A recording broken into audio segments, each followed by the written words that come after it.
Hello friends, welcome to the Chitra science hub. हमारा आज का टॉपिक है general introduction and characteristics of computer. The word compute the word computer comes from the word to compute means to calculate. जो computer word है ये कहाँ से आया? टू कंप्यूट से आया। टू कंप्यूट का मीनिंग क्या है? To calculate. कंप्यूटर क्या है? हमारी एक इलेक्ट्रॉनिक मशीन है जो एक सेट ऑफ इंस्ट्रक्शंस को फॉलो करती है and that it may be able to accept and gather data and transform these into information। ये हमारा क्या करती है?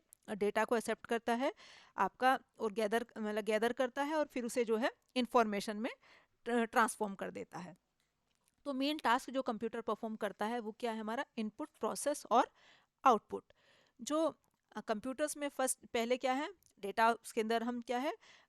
डेटा लेता है वो, फिर क्या करता है? फिर उसका प्रोसेस करता है और फिर उससे क्या है? आपका इंफॉर्मेशन प्रोड्यूस करता है। अब ये जो टर्म्स हमने इसमें यूज़ किए, डेटा, प्रोसेस और इन्फॉर्मेशन, इनका क्या मीनिंग है? Data is a collection of independent and unorganize fact. Data क्या है? इंडिपेंडेंट और अनऑर्गेनाइज फैक्ट्स का कलेक्शन है।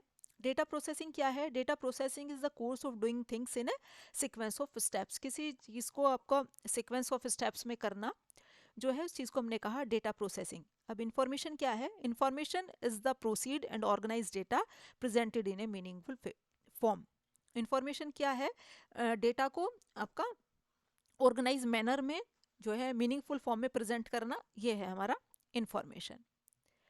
अब जो बेसिक यूनिट्स होती है मेजरमेंट्स की, हमारी में स्टोरेज की जो हमारी बेसिक यूनिट है हमारी, वो क्या है? बिट्स और बाइट्स। बिट जो है हमारी सबसे छोटी यूनिट है स्टोरेज की, और बिट जो है स्टोर करती है कैसे? आपका बाइनरी फॉर्म में आपका ये स्टोर करती है, ये 0 या 1। और एक जो बाइट होता है वो हमारा जो है 8 बिट्स का कलेक्शन होता है। और जैसे ये हमारा, ये हमने फॉर एग्जांपल ये देखें, इसमें हमारे क्या है? 8 बिट्स हैं, 0 1 0 1 1 0 1 0। तो 8 बिट्स का एक बाइट होता है, और एक बाइट क्या है? एक करेक्टर को आपका स्टोर करता है, जैसे कि ए या एक्स, इस तरह के करेक्टर को आपका स्टोर करता है। अब क्या करेक्टरिस्टिक्स होती हैं कंप्यूटर की? पहला, स्पीड। कंप्यूटर जो है हमारा बहुत फास्ट डिवाइस है। It can perform the amount of work in few second for which a human can take an entire year. जिस काम को ह्यूमन बीइंग एक पूरे साल में करता है, उसे कंप्यूटर जो है वो फ्यू सेकेंड में ही कर लेता है। While talking about computer speed, we do not talk in terms of seconds and milliseconds, but it is microsecond। यदि हम स्पीड की बात करने लगे तो ये सेकंड्स और मिलीसेकंड में नहीं, माइक्रोसेकंड में काम करता है। A powerful computer is capable of performing several billion simple arithmetic operations per second। एक सेकंड में ये हमारी billions of simple arithmetic operations हमारे कर सकता है। अब दूसरी करेक्टरिस्टिक है accuracy. In addition to speed, the computer provides very high level of accuracy और correctness in computing। स्पीड के साथ साथ जो कंप्यूटर जो हमें इंफॉर्मेशन जो हमें देता है, जो आपका हमें इंफॉर्मेशन मिलती है, वो हाई लेवल की एक्यूरेसी की होती है आपकी।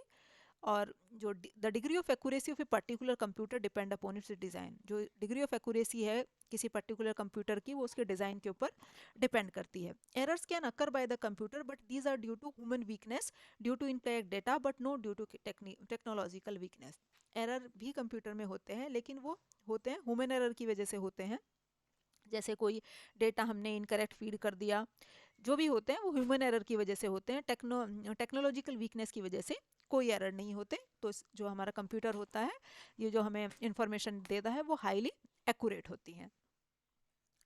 तीसरा है automatic. Computers are automatic machines because it works by itself without human intervention. ये अपने आप काम करता है, विदाउट ह्यूमन इंटरवेंशन के बिना ही हमारा कंप्यूटर काम करता है। लेकिन ये अपने आप से स्टार्ट नहीं हो सकता।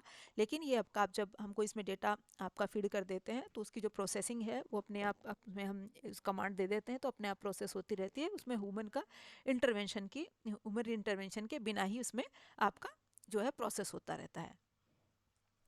Next, diligence. Unlike human beings, a computer is free from monotony. Monotony means जो है आपका बोरियत को मोनोटमी कहते हैं। Tiredness and lack of concentration. जो ह्यूमन बींग्स की तरह कंप्यूटर जो है इन सब जो है चीज़ से फ्री होता है, कि आपको मोनोटमी, टायर्डनेस, थकता नहीं है कभी, लैक ऑफ कंसंट्रेशन, इन सब चीज़ों से जो है ह्यूमन बींग्स की, जैसे ह्यूमन बींग्स के अंदर ये सब हमारी जो है प्रॉब्लम्स होती हैं, ये ह्यूमन जो है कंप्यूटर इन सब से फ्री होता है। It can continuously work for hours without creating any error and without grumbling। ये कंटिन्यूअसली काम कर सकता है घंटों बिना किसी एरर के. If we give 10 million calculations to perform, it will perform with exactly the same accuracy and speed as the first one. यदि ये कोई 10 million कैलकुलेशंस हमारी परफॉर्म कर रहा है तो ये उतनी ही स्पीड और उतनी ही एक्यूरेसी से करेगा लास्ट वाली कैलकुलेशन को भी जितनी स्पीड और एक्यूरेसी से इसने फर्स्ट कैलकुलेशन को किया. नेक्स्ट करेक्टरिस्टिक है वर्सेटिलिटी. ये हमारा जो है वर्सेटाइल होता है, मीन्स बहुत सारे काम को करने की इसके अंदर कैपेसिटी होती है. It is one of the most wonderful feature about the computer. ये कंप्यूटर का हमारा बहुत वंडरफुल फीचर है. एक मोमेंट में ये हमारा कोई दूसरा काम करता है, दूसरे मोमेंट पे कोई दूसरा काम करेगा. जैसे यदि 1 मिनट में वो कोई किसी पर्टिकुलर एग्जाम का रिजल्ट बना रहा है तो अगले ही सेकंड हम उससे इलेक्ट्रिसिटी का बिल बना सकते हैं. मतलब जो है वर्सेटाइल जो होती है इसकी नेचर हमारी. नेक्स्ट मल्टीटास्किंग होता है. A human being cannot do more than one task at the same time without losing his concentration or with his full efficiency. एक जो ह्यूमन बीइंग है एक समय पे एक ही काम कर सकता है आपका, जो कि दूसरा काम करेगा तो उसकी कंसंट्रेशन जो है उतनी कंसंट्रेशन से नहीं कर पाएगा. लेकिन एक कंप्यूटर जो है मल्टीटास्किंग होता है, एक समय पे बहुत सारे काम कर सकता है साइमल्टेनियसली. जैसे एक समय पे हम उस पर कोई कंप्यूटर पे कोई लेटर भी टाइप कर सकते हैं, उसी समय पे कोई फेवरेट म्यूजिक भी सुन सकते हैं, उसी समय पे कोई इंटरनेट पे हम सर्फिंग भी कर सकते हैं. तो एक समय पे बहुत सारे काम कर सकता है, तो मल्टीटास्किंग होता है. Next storage capacity and power of remembering. जो इसकी स्टोरेज कैपेसिटी होती है इस कंप्यूटर की स्टोरेज डिवाइसेस की, वो बहुत ज़्यादा होती है, और पावर ऑफ रिमेंबरिंग भी होती है इसकी. Computer can store and recall any amount of data because of its high storage capacity of storage devices. ये बहुत सारा डेटा स्टोर कर सकता है, रिकॉल कर सकता है डेटा को आपका. Every piece of information can be retained as long as desired by the user and can be recalled as and when required. इसके आप हर इंफॉर्मेशन को जो है ये कितने ही लंबे समय तक हम इसमें स्टोर रख सकते हैं जब तक उसे यूज़र रखना चाहता है, और कभी भी हम उसे रिकॉल कर सकते हैं जब हमें रिक्वायर्ड होती है. Even after several years if the information recalled it will be as accurate as the one day when it was filled to computer. यदि हम सेवरल ईयर्स के बाद भी कोई इन्फॉर्मेशन इससे रिकॉल करें तो वो उतनी ही एक्यूरेट होती है जितनी कि वो पहले दिन होती है जिस दिन हम उसे फीड करते हैं. Next, no IQ. A computer is not a magical device. It possesses no intelligence of its own. अपनी खुद की कोई इंटेलिजेंस नहीं होती. एक मैजिकल मशीन है जिसकी IQ हमारी ज़ीरो होती है. इसे बताना पड़ता है आपका कौन सा काम करना है, आपका क्या काम करना है, कैसे करना है, किस सीक्वेंस में करना है, ये इसे बताना पड़ता है. ये अपने आप से खुद से कोई डिसीजन नहीं ले सकता. Next, know feeling. कंप्यूटर की कोई फीलिंग नहीं होती क्योंकि कोई मशीन, ये हमारा मशीन है, कोई ह्यूमन बीइंग नहीं है. दस a computer does not get tired even after doing long hours of. तभी ये बहुत सारे लंबे समय से तक काम करने के बाद भी टायर्ड नहीं होता क्योंकि एक मशीन है. It does not distinguish between users and different kinds of work being done by it. ये यूजर्स में आपका डिस्टिंग्विश नहीं कर सकता, डिफरेंट तरह के काम में हमारा ये डिस्टिंग्विश नहीं कर सकता क्योंकि इसके अंदर हमारी कोई फीलिंग नहीं होती, कोई IQ नहीं होती. तो ये थे हमारे कंप्यूटर के कैरेक्टरिस्टिक्स. नेक्स्ट वीडियो में हम नेक्स्ट टॉपिक डिस्कस करेंगे. तब तक के लिए थैंक यू.